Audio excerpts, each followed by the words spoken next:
नमस्कार दोस्तों, आज आप सभी का इस लाइव में बहुत बहुत बहुत स्वागत है। मैं हूं तनीषा, ये हमारे साथ हेमा। और आज का जो टॉपिक है वो बहुत सेंसिटिव है, बहुत सीरियस है और कहीं ना कहीं बहुत एक चिंता वाला टॉपिक है। आज का जो हमारा टॉपिक है वो है फैंटेसी वर्सेस पेरेंटिंग। और कहीं ना कहीं आप भी समझ गए होंगे कि ये टॉपिक हमारे जहन में क्यों आया है, क्योंकि आपने सुना होगा गाजियाबाद की भारत सिटी सोसाइटी में 3 सगी बहनों ने सुसाइड किया। क्यों किया? एक गेम के चलते। कहीं ना, और इसके पीछे हेमा बहुत सारे अलग अलग क्या बोलते हैं, स्टोरीज कही जा सकती है या फिर खुलासे हो रहे हैं। कहीं ना कहीं पेरेंट्स पर बहुत सवाल उठ रहे हैं कि कहीं ना कहीं एक, पता नहीं मुझे बोलना चाहिए या नहीं, लेकिन परवरिश को लेकर बातें आ रही हैं। और अगर आपको मुद्दा नहीं पता है तो हम थोड़ा सा आपको वो भी बता देते हैं कि 3 सगी बहनों ने जो 12, 14 और 16 साल की थी, उन्होंने सुसाइड अटेम्प्ट किया। वेंसडे की रात को करीब 2 बजे के आसपास की ये घटना हुई है गाजियाबाद में भारत सिटी सोसाइटी में। और ऑफ कोर्स जो फैमिली है वो बहुत ज्यादा ट्रॉमेटाइज्ड है इस चीज को लेकर। उनके घर के कलह बोल सकते हैं कि घर की बातें भी सामने आई हैं बहुत सारी। उनके जो पिता हैं उन्होंने भी बात की है। और इस पूरे सिनारियो में एक चीज जो है वो है कि किसी गेम के चलते ये तीनों बहनों ने एक साथ अपनी जान लेने का फैसला किया। ऐसा कहा जा रहा है कि उन्हें टास्क दिया गया था, ये टास्क मिला था। तो और अब एक जगह ये भी बात आ रही है हेमा, मैं थोड़ा सा हिचकिचा क्यों इसीलिए रही हूँ बताने में, क्योंकि इसमें इतनी सारी चीजें अब खुल के आ चुकी है ना कि हम थोड़ा शार्टेड हैं इस चीज को लेकर। तो एक जगह ये भी बात आ रही है कि शायद बच्चों से फोन छीन लिया गया था, इस वजह से उन्होंने ये कदम उठाया। एक सुसाइड नोट बरामद हुआ है और 8 पेजेस की एक डायरी मिली है जिसमें कहा गया है उनके घर पे लिखा हुआ है, घर की दीवार पे आई एम ऑल अलोन। और कहीं ना कहीं एक डायरी मिली है जिसमें लिखा हुआ है कि मैं मार खाने के लिए क्यों जीऊं, इससे अच्छा तो मैं मर ही जाऊं। और कहीं ना कहीं एक जो मेन जो नोट मिला था उसमें कहा गया था कि हम कोरिया नहीं छोड़ सकते, हमसे नहीं हो पाएगा, हम ये गेम नहीं छोड़ सकते। तो वो कहीं ना कहीं एक एडिक्शन जो है वो दिखा रहा था। हेमा, यहाँ पे मेरा सवाल सबसे पहला यही रहेगा कि मतलब इस पूरे सिनारियो में आप जब पहली बार ये पूरा केस सुनती हैं तो सबसे बड़ी चिंता का विषय क्या आता है सामने? मुझे लगता है कि आजकल का फोन कल्चर ही बहुत ज्यादा ट्रॉमेटाइजिंग ही बोल सकते हैं आप। क्योंकि हमारी दुनिया से फोन तक सीमित हो गई है, ना उसके बाहर, ना उससे पहले, ना उससे कुछ बाद में। तो मेरे लिए बहुत शॉकिंग था। मैं भी एक जेनजी हूँ, हालांकि वो अल्फा है आई थिंक। मैं एक जेनजी हूँ और मेरा भी रहा है कुछ वक्त फोन में। बट मुझे ऐसे इतना शौक लगा कि गेम, कोरिया कल्चर, आजकल कोरिया बहुत ज्यादा चलन में है। कोरिया फैशन हो गया, कोरिया के ड्रामा हो गया, कोरिया फूड हो गया। मतलब हर दूसरा इंसान रामन, हर दूसरी शॉप रामन की खुली हुई है। फिर ऊपर से के पॉप कल्चर कहा जाता है जिसे। अब इन लड़कियों से एक चीज बहुत अजीब सी आई कि ये अपने आप को कोरियन प्रिंसेस कहा करती। हाँ, और ये कोरियाई लड़के से शादी, मतलब चाहती थी कि उनकी शादी, हाँ, शादी हो। वो अपने पिता को बोल रही हैं कि हमें कोरिया जाना है। तो कहीं ना कहीं अब देखिए, ओवरऑल ये केस तो सबको पता ही है, लेकिन यहाँ जो हमारा डिस्कशन है वो है पेरेंट वर्सेस फैंटेसी।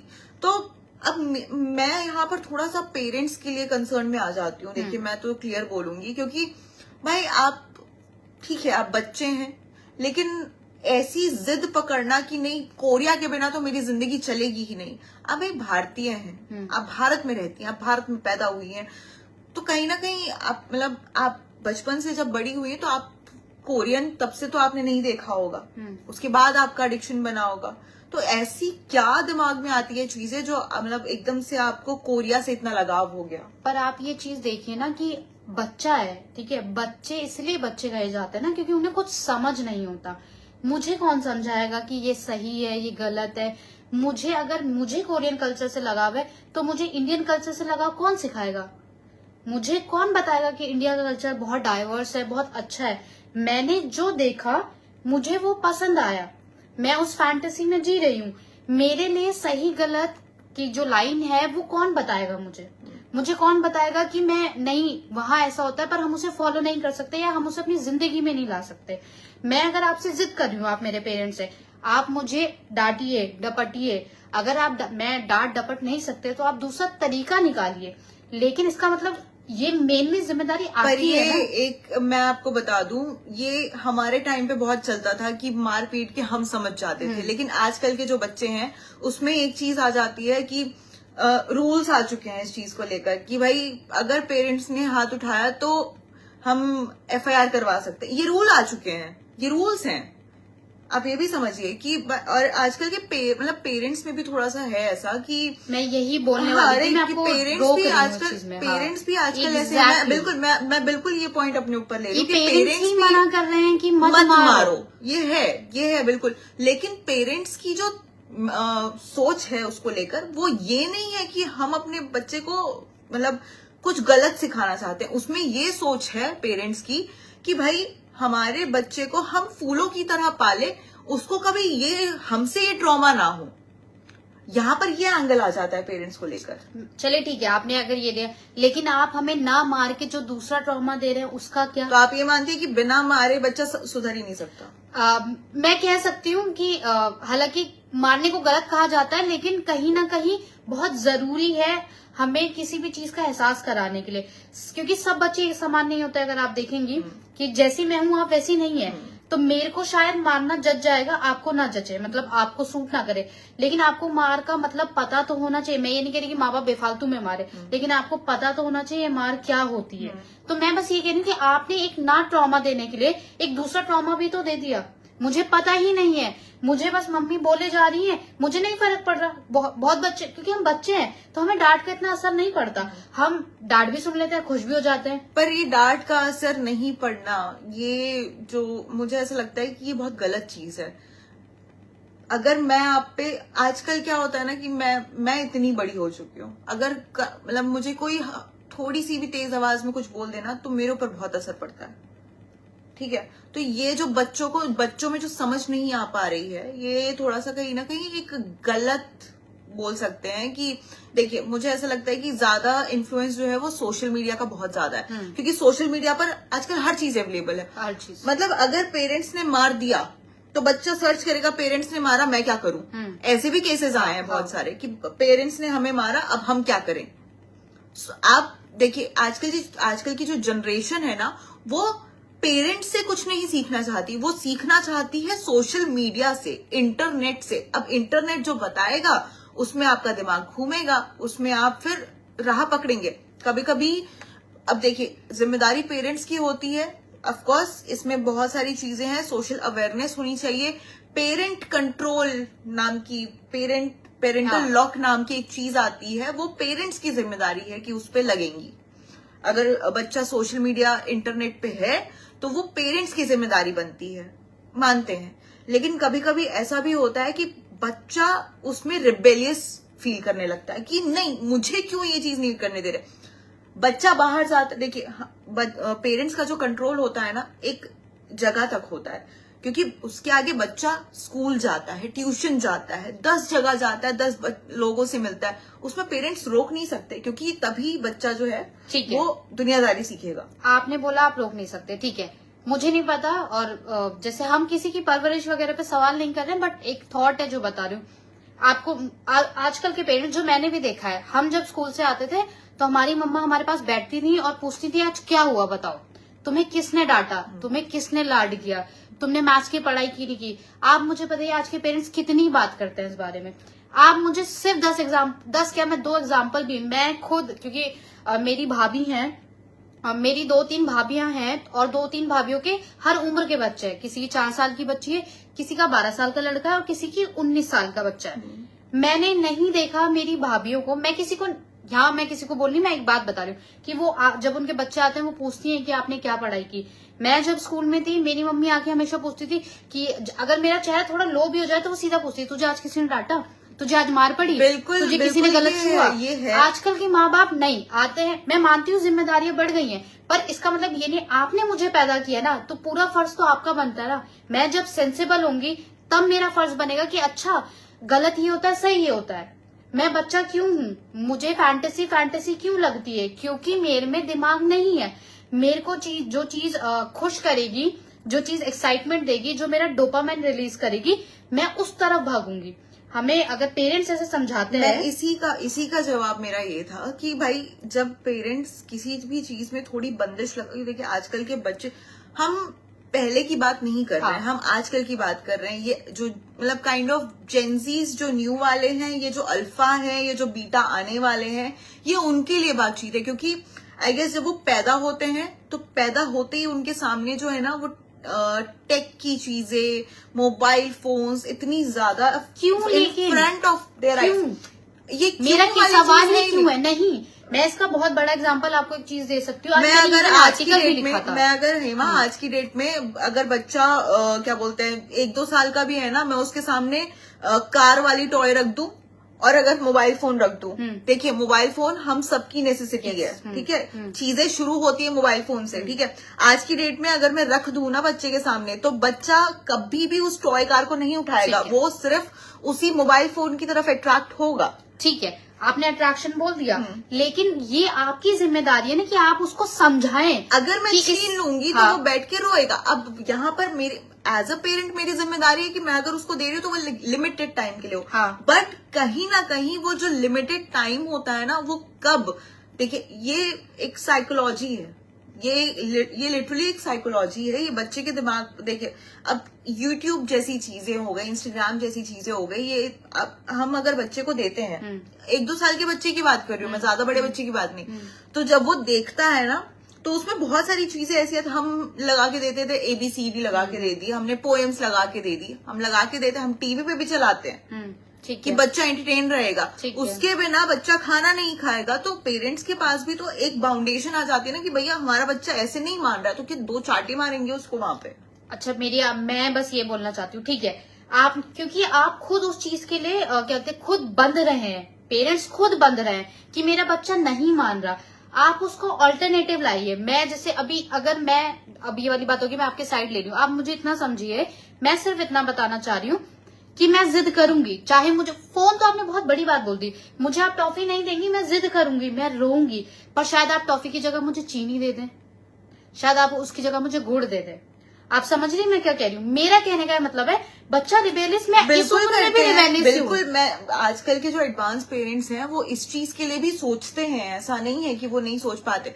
एक चीज है, जब बच्चा बड़ा होता है, कहीं ना कहीं हम भी उस फेज में आए हैं, मैं बिल्कुल डिनायल पे नहीं जाऊंगी मैं, हम भी एक फेज में आए हैं जब हमारा जो कनेक्शन है ना अपने पेरेंट से, वो अचानक से थोड़ा अलग हो जाता है। ठीक है, हम थोड़ा सा अपने आप को एक आइसोलेशन जोन में डाल देते हैं।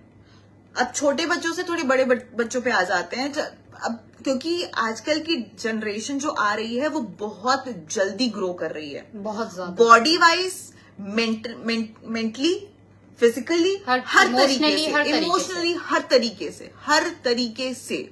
और ऐसे बहुत एग्जाम्पल्स मैंने अपने सामने देखे हैं।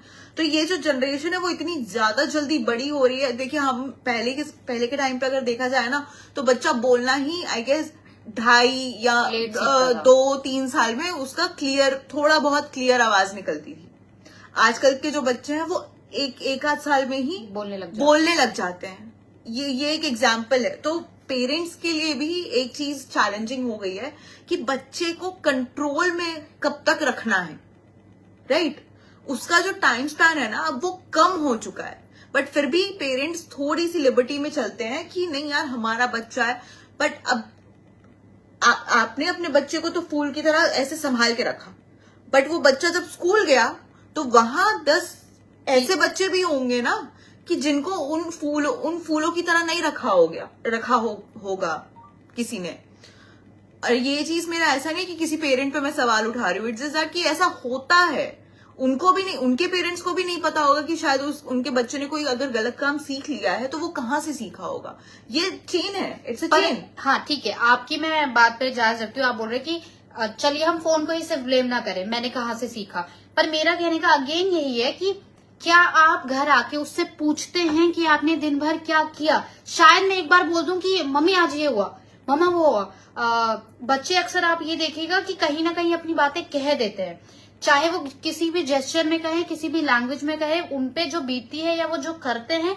हम इतने बड़े हो गए, हम कहीं ना कहीं अपनी बातें, अपनी भड़ास किसी भी तरीके से निकालते हैं, और बच्चों में तो ये चीज बहुत ज्यादा होती है। मैं अगेन आपसे पूछना चाहती हूँ कि क्या आप एज अ पेरेंट्स पूछते हैं कि आज आपने किससे बात करी? बिल्कुल पूछते हैं। उसके बाद आप, मुझे नहीं लगता, मैंने नहीं देखा, मैं ये नहीं कह रही कि सब नहीं करते, पर जैसे हम हमेशा क्या, हम सैंपल की बात करते हैं। वही वाली बात है, एक्सेप्शंस आर ऑलवेज देयर। नहीं, मैं वही बोल रही हूँ, मैं कह रही हूँ कोई भी अगर स्टडी आती है तो वो सैंपल पे आती है, 1000 लोगों के सैंपल पे आती है। तो मैं उन 1000 लोगों के सैंपल पे बोल रही हूँ, अगर आप भी देखिए, बच्चे ने तो परेशान किया, लिए सीधा फोन दे दिया।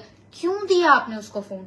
क्यों दिया आपने उसको? क्योंकि वो फोन के बिना वो नहीं चलेगा ना। मैंने तो अभी आपको वो एग्जांपल दिया कि अगर मैं नहीं चलेगा, आपके पास कोई खिलौना नहीं है, आपके पास कोई अगर मैं उसको फोन नहीं देती हूँ तो वहां पर फिर रिबेलियस बिहेवियर आता है। यहाँ पर 2 दिन रोएगा, फिर उसके बाद रिबेलियस बिहेवियर आ जाएगा। जरूरी नहीं है ना, आप उसे उस तरीके से समझाएंगे तो सही। तो जरूरी। अच्छा मुझे बताइए, बच्चे को आप कैसे बड़ा करते हैं? पहले वो कहते हैं ना, ऐसे पहले लेटता है, फिर थोड़ा खड़ा होता है, फिर 2 पैसे, ऐसे ही चलता है ना बच्चा। तो आप ऐसे ही तो सिखाएंगे रेबेलियस। मैं कह रही हूँ कि मैं ये नहीं कह रही कि पेरेंट्स की सारी गलती है, बस मैं कहना चाह रही हूँ कि बच्चा रेबेलियस होगा, ठीक है, तभी वो बच्चा, और आप पेरेंट्स से तभी आप पेरेंट्स। मतलब आप एक बात बताओ, ये फैंटेसी जो आती है बच्चों के दिमाग में, ये जो फैंटेसी वर्ड आजकल आ चुका है, मैं तो सिर्फ कोरियन ही, या मैं सिर्फ इटालियन ही। पहले हमारे पास ऑप्शंस होते थे खानों में, कि भाई लौकी टिंडा लौकी टिंडा, या फिर मतलब ठीक है, उससे उभर के हमारे पास्ता पिज्जा पे, है ना भाई। तो अब जब खाने की चीजें चेंज हुई है, ऑफ कोर्स आपके खेलने कूदने, फिर आप स्कूल जाते हो तो आपको ये ऑनलाइन क्लासेस, राइट। तो इसमें सिर्फ हम पेरेंट्स को तो ब्लेम नहीं करेंगे कि नहीं पेरेंट्स ने ध्यान नहीं दिया इसलिए हमारा बच्चा मतलब इसलिए कोई बच्चा बिगड़ गया।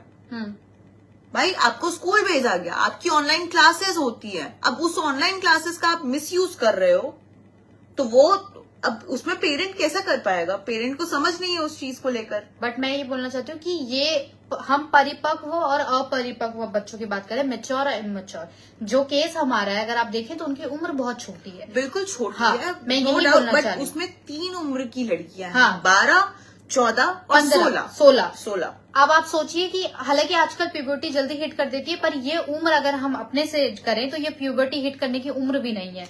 आप खुद सोचिए कि जब मुझे मेरी प्यूबर्टी हिट नहीं करी गई है तो मुझे क्या समझ आएगा, जब मैंने अपने बॉडी में चेंजेस ही नहीं देखे। बेसिकली जब प्यूबर्टी हिट करती है तो यहाँ से लेकर यहाँ तक हर चीज में चेंजेस आता है, मानते नहीं मानते। अभी मेरी प्यूबर्टी हिट भी नहीं की गई है, तो मुझे आप ये सोचिए कि ऐसी ही चीज तो लुभाएंगी आप। जैसे मैं क्या कहती हूँ, आप जैसे पेरेंट्स है, आप पेरेंट्स ने बोला ये काम करो तो मैं ये दूंगा। गेम वाली जो कोरियन वाली बात आई है, उनमें टास्क होता है, उसके बाद रिवॉर्ड मिलता है, भले ही वो रिवॉर्ड पैसे का ना हो, रिवॉर्ड होता है। आई थिंक मैं भी गेम एक आधी बार खेले, कैसे रिवॉर्ड्स होते हैं, पॉइंट्स आते हैं रिवॉर्ड्स में, या 1-2 कि आप ये ऐड कर लीजिए ये मिल जाएगा। तो वो मेरा डोपामाइन रिलीज कर रहा है और मैं उसके लिए और हो रही हूँ कि अच्छा ये वाला टास्क कर लिया, अगला आ जाएगा, ये वाला टास्क कर लिया, कैसे टास्क है कि आप मतलब आपको पता है कि उसके बाद आपकी जिंदगी ही नहीं बचेगी। अगर आपका डोपामिन रिलीज हो रहा है, अगर आप खुश हैं उस चीज को करके, तो आप अपनी जान कैसे ले सकते हैं? इतना गट कैसे आ जाता है? मतलब आप अगेन मैं यही बोलना चाहूंगी कि यहाँ पे भी कहीं ना कहीं काइंड ऑफ पेरेंटिंग की ही प्रॉब्लम आती है। मैं इस सिनेरियो में तो मैं थोड़ा सा मैं इस चीज पे जाती हूँ। देखिए कि हाँ मैं मानती हूँ यहाँ पर पेरेंट्स को ज्यादा ध्यान देना चाहिए था, लेकिन कहीं ना कहीं आप ये देखिए कि वो 3 लड़कियां भी अपनी फैमिली से खुद ही दूर हुई थी। क्यों? एक बात बताइए मुझे, क्या सिर्फ पेरेंट्स की ही जिम्मेदारी बनती है? देख मैं बिल्कुल भी 16 साल की उम्र को ना नहीं मानती हूँ कि एकदम नादान बच्चा हो। मैं 12 और 14 को एक बार मान लूंगी, मैं 16 को नहीं मानूंगी। तो मेरा यहाँ पर सवाल यही है कि क्या आपके अंदर इतनी जिम्मेदारी नहीं है कि अगर आपकी 2 छोटी बहनें किसी चीज में फंस रही हैं तो आप जाके एक बार अपने माँ बाप से बात कर लें। अच्छा, आपने अगेन ये बात बोली आप ही, लेकिन शायद ये भूल गई हैं कि माँ बाप ने उनका स्कूल छुड़वा दिया था, और स्कूल छुड़वाने के बाद माँ बाप ने उन्हें फोन दिया था। बट माँ बाप ने कोचिंग भी लगवाई थी। तो कोचिंग जी, माँ बाप ने कोचिंग भी लगवाई थी। कोचिंग में बार बार ये कंप्लेन आ रही है कि आपकी बेटियां पढ़ाई नहीं कर रही हैं, वो सिर्फ कोरियन में घुसी हुई हैं। माँ बाप ने उन्हें इस बारे में समझाया भी, लेकिन वो नहीं समझी। ये भी एक एंगल है, आप ये भी देखिए। अच्छा, मैं वही इसके आगे आना चाह रही हूँ। ठीक है, पहली बात, स्कूल और कोचिंग में जमीन आसमान का अंतर होता है, आप जानते होंगे। ठीक है, कोचिंग ट्यूशन कोई बोलता है, आई थिंक, अदरवाइज यही होता है ट्यूशन हमारी लैंग्वेज में।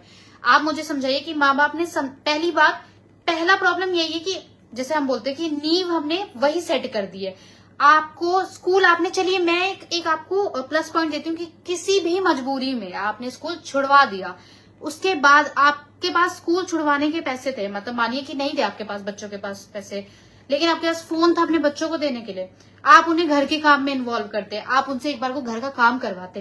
और वो घर का काम करवाने के बाद बच्चे बोलते कि हमारे साथ तो ये चीज जाती हो रही है कि घर का काम करवा रहे हैं हमसे, झाड़ू पोछा करवा। आजकल अगर मैं मतलब मैं अपने ही घर में किसी छोटे बच्चे को झाड़ू पकड़वा दूं ना, तो वो उल्टा मेरे ऊपर ही चिल्लाएगा कि मैं थोड़ी ना करूंगा ये काम, मैं नौकर थोड़ी ना हूँ। ये आजकल के बच्चों में इतना ज्यादा है बोलने के लिए, ये बोल देते हैं। पर मैं ये कह रही हूँ कि आपको समझाना पड़ेगा। देखिए, मैं फिर भी ये डिनायल में नहीं जा रही हूँ। उन तीनों लड़कियों की अगर आप फैशन सेंस देखें, अगर आपने फोटो देखी है, तो आई डोंट आप ये सोचिए ना, कोई ज्यादती की होगी। चलिए ज्यादती ठीक है, नहीं, अगर वो लिख रही हैं कि रोज मार खाने से अच्छा है मैं मर जाऊं, तो इससे बड़ा मुझे नहीं लगता कोई स्टेटमेंट होगा। यू नेवर नो कि यहाँ पे मार खाने का मतलब क्या है। देखिए, हर एक चीज का अपना पहलू होता है। आप चलिए, एज अ पेरेंट मैंने फोन छीन लिया, अब यहाँ पर एक बच्चे के लिए यही चीज आ जाती है कि यार ऐसे मरने से अच्छा तो मैं ऐसे ही मर जाऊं। ये भी हो सकता है। पर आप मेरी बात तो सुनिए। ठीक है, आपने क्या ऐसे मरने से अच्छा आपने ये दिया कि फोन नहीं था तो उन्होंने उसको मरना सोच लिया। मैं आपको ये बोल रही हूँ कि आप उस स्टेटमेंट को पढ़िए बस, कि इतना कुछ ना कुछ कहीं ना कहीं किसी ना किसी से तो उनका अलगाव या उनका डिटैचमेंट। वही तो मेरा सवाल है कि ऐसा कैसा लगाव है कि अपने मतलब जिन्होंने आपको पैदा किया, आपको उनसे लगाव नहीं है, लेकिन आपको अचानक से बाहर किसी से इतना लगाव हो जाता है। मैं बताना चाहती हूँ एग्जैक्टली। आप कभी देखिए, मैं यही चीज आपको बताई थी, गेम वगैरह हमें क्यों अट्रैक्ट करते हैं, आप समझिए। गेम वाली चीजें बहुत परफेक्ट होती हैं, बहुत कलरफुल होती हैं, बहुत सलीके से होती हैं। जैसे आपने के ड्रामा की बताई, ये सब चीजें फैंटेसी। आप के ड्रामा में अगर आप लड़के देखें तो वो बेस्ट लड़के होते हैं दुनिया के, ग्रीन फ्लैग होते हैं। आप अपनी बात कंटिन्यू रखिएगा, बट मैं एक और बात यहाँ एड ऑन करना चाहती हूँ कि भाई आप इतना पेरेंट्स ने ऐसा किया होगा, पेरेंट्स ने वैसा किया होगा। भाई आपकी जो फैंटेसी बनी है, आपकी जो सो कॉल्ड फैंटेसी बनी है, वो भी कहीं ना कहीं आपके पेरेंट्स की ही देन किस तरीके से है। भाई आपको वो सुविधा दी गई, आपने उस सुविधा का मिसयूज किया। आपके पेरेंट्स ने ये थोड़ी ना सोच के दिया था कि आप जाके कल को सुसाइड करोगे। आपको के ड्रामा देखने से उन्होंने नहीं रोका, आपने उनसे कोरिया जाने की डिमांड की, आपको उन्होंने बहुत सिंपल तरीके से समझाया, बेटा पैसे नहीं है, कभी होंगे तो देखेंगे। आपको मना नहीं किया गया था इस चीज के लिए। आपके घर में वाईफाई लगा, जो भी है, तो आपका इसका मतलब ये थोड़ी ना है। अगर आपके पेरेंट्स आप पे इतना ट्रस्ट दिखा रहे हैं तो इसका मतलब ये नहीं कि आप डार्क वेब पे जाके ऐसे गेम्स खेलेंगे कि आप अपनी जिंदगी ले लें उस चीज के लिए।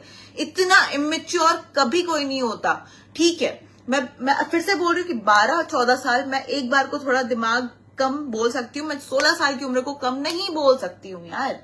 ठीक है, मैं बस ये मतलब अपनी जान लेना बहुत बड़ी चीज होती है। एग्जैक्टली मेरा यही पॉइंट है कि आप सोचिए, अगर हम फैंटेसी, फोन सबको भी अलग रख दें, तो आप मुझे बताइए कि हमें ये, जैसे कल को वो, जैसे अब मैंने कई बार जिद करी, आप मानिए घर में मुझे सिखाया गया, हेमा जिद नहीं करनी चाहिए, तनिषा जिद नहीं करनी चाहिए, पर मुझे समझ नहीं। आप सोचिए कि कितने छोटे बच्चे थे, आप अपनी लाइफ में शायद भगवान न करे अगर आप परेशान हैं, आप तब भी नहीं सोचेंगे मैं सुसाइड करूं, क्योंकि आपको सिखाया गया है हाँ? कि बेटा suicide is not an option. But parents के दिमाग में ये चीज नहीं आ सकती ना कभी भी कि बेटा, मतलब अगर मैं इसको ऐसा बोल रहा हूँ तो ये डायरेक्ट सुसाइड करने का नहीं, मैं यही समझाना चाह रही हूँ। सुसाइड बहुत बड़ी चीज है, मैं ये समझाना चाह रही हूँ। जैसे आपने बोला ना पेरेंट्स के दिमाग में नहीं आती, बट आजकल के बच्चे, मैं बच्चों को भी डिफेंड नहीं कर रही, बट इतना ज्यादा हर चीज को इतने सीरियस ले लेते हैं, इतना सीरियसली ले लेते हैं ना कि यही लाइफ पे आती हूँ हेमा। मतलब क्योंकि आप ऑफ कोर्स फैंटेसी के साइड है या बच्चों को एक डिफरेंट वे में देख रही है। मेरा ये सवाल है कि ऐसी मतलब क्या अट्रैक्शन है उस फैंटेसी में, या फिर कह लीजिए कि इस नए कल्चर में, जो फर्स्ट ऑफ ऑल हमारे जमाने में, हमारे टाइम पे, मतलब मैं बहुत अर्ली जेंजी हूँ, बहुत अर्ली जेंजी हूँ, मतलब जेंजी जहां से शुरू होता है मैं वहां की हूँ, तो कहीं ना कहीं मिलेनियल्स के दिमाग वाली भी मैं हूँ। हमारे टाइम पे depression, mental health of course बात होनी चाहिए थी, नहीं हुई, और आई गेस अच्छा हुआ नहीं हुई, क्योंकि अगर वो होती तो मैं आज इतनी स्ट्रांग नहीं होती। और आजकल जो इतनी ज्यादा बातें होती है इसके बारे में, ठीक है वो अच्छी बात है, लेकिन कहीं ना कहीं इसकी वजह से मुझे ऐसा लगता है कि बच्चे कमजोर होते हैं, मेंटली भी, फिजिकली भी और इमोशनली भी, क्योंकि उनको ओपनली उस चीज को, मतलब मुझे पता है कि मेरे अंदर की बात शायद कोई ना समझ पाए, लेकिन मुझे समझना पड़ेगा क्योंकि मुझे ये जीवन जीना है, ठीक है। लेकिन यही चीज अगर आज के बच्चों को बोल दी जाए, नहीं ठीक है, हम समझा के रहेंगे, नहीं समझ, अगर कोई नहीं समझता तो हम जानने देंगे, ठीक है, ये मेंटालिटी है। ओके, अब मैं आपको सबसे छोटी चीज बताती हूँ। Problem is again on social media. अभी भी मैं आपको बोलती हूँ, शायद मैं आपसे भी पूछ लूँ, आपको एंजाइटी और डिप्रेशन में डिफरेंस नहीं पता होगा, नहीं पता होगा, दोनों चीजें बहुत अलग होती हैं। हाँ। ठीक है, वही मैं आपको बोल रही हूँ, मुझे डिफरेंशिएट करना आता है। मैं एक छोटी सी चीज बोल रही हूँ कि हमारी उम्र जो, मैं जेंजी हूँ, मैं प्रॉपर जेंजी हूँ, बट क्योंकि मेरे फैमिली में मिलेनियल्स रहे तो मेरा टच कम, मतलब जेंजी से कम टच मिलता है। बट मैं आपको बता रही हूँ, हमें इतने ज्यादा शब्द दे दिए गए हैं और हमें हर चीज वही लगती है। मैं परेशान हूँ, नहीं यार मैं डिप्रेशन में हूँ, मुझे बॉस ने बोल दिया मुझे डिप्रेशन हो रहा है और मुझे हो रहा है। अब जैसे इस चीज को मैं समझाऊंगी कि हम हर इंसान को टॉक्सिक बोल देते हैं। Do you know the real meaning of toxic? I think हजारों में नहीं 10 लोगों को भी नहीं पता होगा, नहीं पता होगा। एग्जैक्टली मेरा यही पॉइंट है कि हमें जो सिखाया ही जा रहा है, पहली बात तो हमें कुछ पूरा सिखाया ही नहीं जा रहा, ये आप मानती हैं, आधे वर्ड्स हो गए, वर्ड्स आधे हो चुके हैं। मैं वही बोल रही हूँ कि हमें कुछ सिखाया ही नहीं जा रहा है, हमें किसी चीज पर बातें बताई ही नहीं जा रही है, हमें सिर्फ ऊपर ऊपर बता दिया जा रहा है कि अच्छा तुम परेशान हो, तुम्हें डिप्रेशन, अच्छा तुम ये हो, तुम्हें एंजाइटी है। मुझे शायद एंजाइटी का मतलब भी ना पता हो, लेकिन मैं कह दूंगी कि नहीं सर मुझे आप ज्यादा मत बोलो, मुझे एंजाइटी हो रही है। तो मुझे लगता है कि ये सब चीजें, क्योंकि आप मिलेनियल्स हैं, पेरेंट्स तो चलो मैं दूसरी बात, आप ही मुझे सिखाएंगी कि हेमा डिप्रेशन अलग होता है, हेमा एंजाइटी अलग होती है, डिप्रेशन के ये सिम्टम्स होते हैं, एंजाइटी के ये होते हैं, ठीक है, हर चीज में आपको जल्दी रिएक्ट नहीं करना होता है। बट आजकल के बच्चों को सीखने की इतनी ज्यादा जल्दी है कि वो पेरेंट्स से नहीं सीखना चाहते, वो बाहर से सीख के आते हैं, और जो बाहर से सीख के आते हैं वही उनका फुल स्टॉप हो जाता है। वो डिस्कस ही नहीं करना चाहते अपने पेरेंट्स से। यार कभी हम, मतलब एज अ पेरेंट, मैं यहाँ पर पेरेंट्स की साइड लेके एक बात बोलूंगी कि भाई पेरेंट्स भी तो उम्मीद करते हैं ना कि भाई हमारा बच्चा हमसे आके कुछ शेयर करे। हाँ मुझे भी लगता है, बट मैं ये बोल रही, मैं बस आपको ये समझाना चाह रही हूँ कि गलती मुझे, जैसे मैं हमेशा ये बोलती हूँ कि चलती हुई जो चीजें आ रही है वो हम तक आ ही, जैसे छन के हम तक आ ही कुछ और रहा है, ठीक है, तो मैं कैसे समझूं?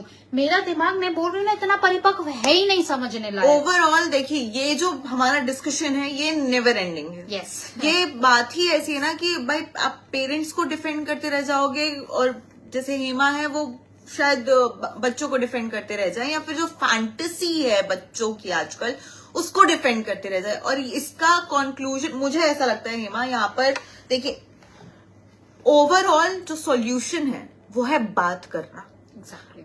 If you are not comfortable with your parents, talk to them. अगर आप अपने घर में किसी के साथ अनकंफर्टेबल हैं, पेरेंट्स को बताइए। पेरेंट्स नहीं समझ रहे हैं बहुत सारी चीजें, मैंने ये चीज मेंशन की इसीलिए कि बाहर आपके पास है ऑप्शन। यस, अपना लाइफ खत्म कर देना या अपना जीवन उसमें तबाह कर देना, ये सॉल्यूशन नहीं बनता है। ओवरऑल इस डिबेट का जो सॉल्यूशन है यही निकलता है कि भाई बात करो, अपने दिमाग के थॉट जो है आप अपने पेरेंट्स से बात नहीं कर सकते, आप थेरेपी लो। आप अगर डार्क वेब तक जाने के लिए पैसे खर्चा कर रहे हो, हाँ। उससे अच्छा वो पैसे आप किसी थेरेपिस्ट के पास जाके लगाओ। बहुत सारी चीजें हैं, बहुत सारी हेल्पलाइन नंबर्स हैं, आप उन पे कांटेक्ट कीजिए।